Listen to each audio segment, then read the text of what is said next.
I have a very special guest with me today. I'm talking to Josh about Insert Coin. Josh, for those who don't know who you are, why don't you give us a brief backstory of your time in the industry and how you came to developing the new documentary, Insert Coin?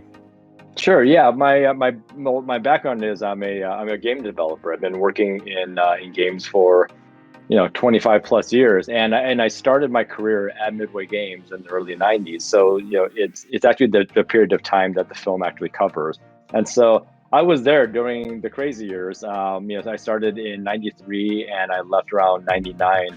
And this is when Mortal Kombat had already blown up, NBA Jam was blowing up, but you can see the trajectory of where Midway Games is going.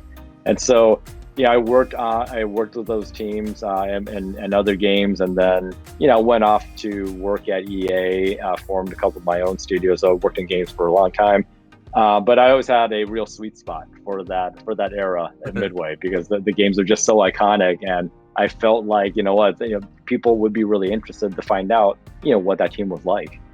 No, absolutely. I watched the documentary. I had a blast. So sorry, I was just telling you a little off screen here. It was a trip down memory lane to see the rise and fall of some of this, these studios, and how the arcade kind of had its peak, but then you saw the consoles come in and inevitable, you saw the arcade disappear. But it was definitely an interesting spin on the industry. And for those who may not know a bit about the backstory of Williams and Midway and how that partnership kind of didn't form but did form in a sense, that without giving too much away kind of thing. Josh, what was the experience like then, backtracking to some of your old peers and some of the iconic people within the industry to develop this documentary?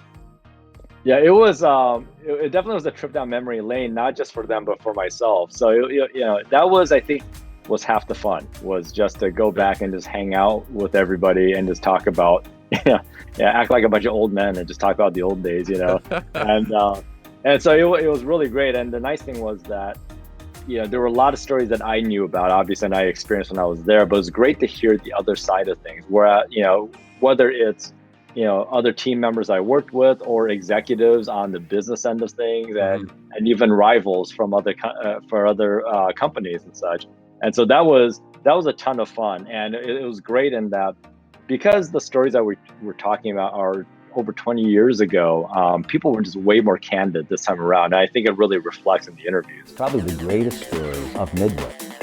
There's no way they had a vision that it was going to go the way it went. None of us did. None of us could imagine that you could sell that many games again. No, it did. It didn't feel as business, more or less, than just like you say, a trip down memory lane, right? Yeah. They felt very open to express, some, business is tough and it doesn't always go the way you plan. And you could see that as everybody's talking and how their stories unfolded.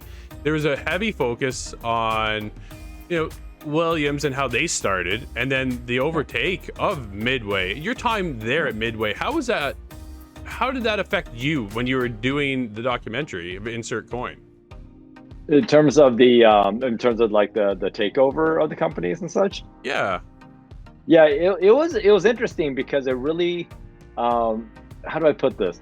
It really shined the light on the rivalry between companies and between even teams within the company. And so, just a quick recap for your viewers. Williams, took over Midway. They were both longtime rivals. Williams, and then there's Bally, and then there's Midway. It's crazy, and they're all in Chicago. And so it was.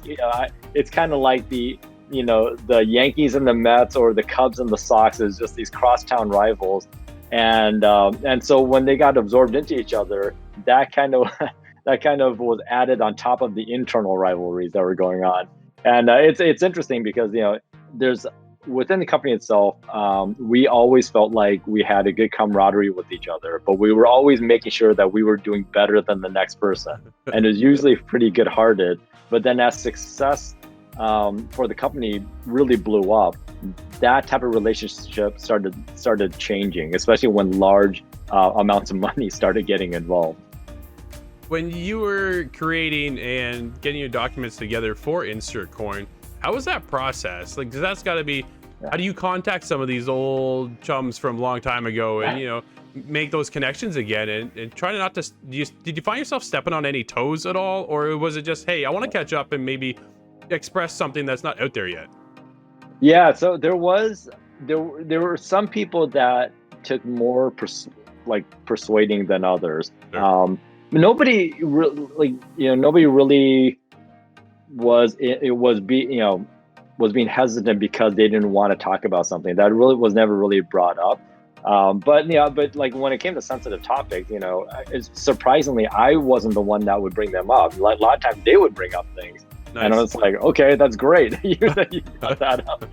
So I mean, you talk about, like in the documentary, Neil Nicastro, who's the CEO of Midway, he starts bringing up how, hey, yeah, we're going to sue the crap out of people if they do us wrong, and he illustrates how harsh they can be. And I was like, obviously inside I was like super happy that he brought that up. Sure. On his own. So everybody again was very open about things, but in the process of it, what ended up happening was I had the core people that I knew I had to interview, and I started with them. And what ended up happening was that they really enjoyed the experience of talking to me. It was I almost wonder if it was therapeutic or something.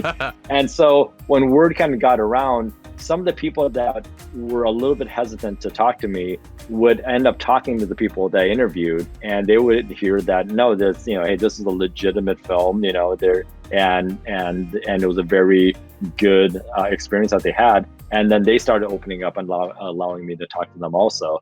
So it was, and I interviewed people over the course of 3 years, just because as I was interviewing each person, more stories would come up, and then it would branch out into different people. Right. So that was, the interviewing part was the most enjoyable part. The hardest part was just getting all the archival footage and getting that in sync with everything. And that was a journey where I felt like Indiana Jones trying to uncover things. Yeah, absolutely. I was looking at all that footage and I was like, wow, how did you get your hands on some of that stuff?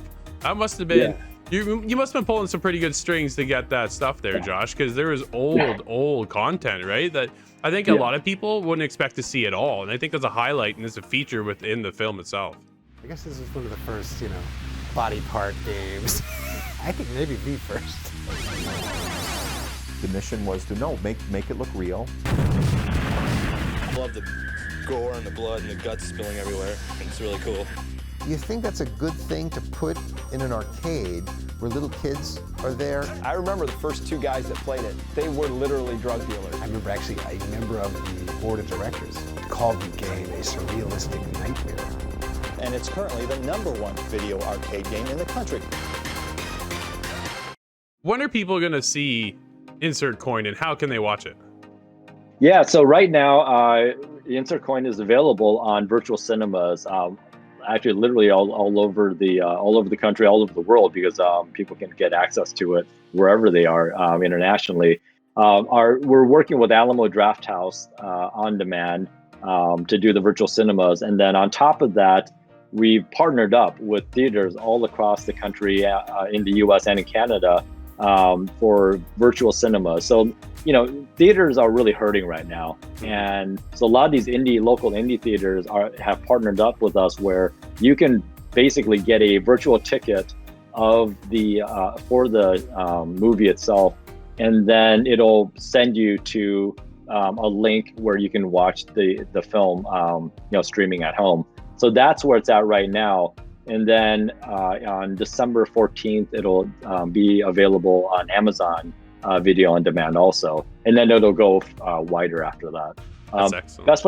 Best place to find out about where all this stuff is insertcoindoc.com. There's a screenings page, and you'll be able to find all the listings there. Perfect. Josh, before I let you go, what is next for Insert Coin? Are we getting another film?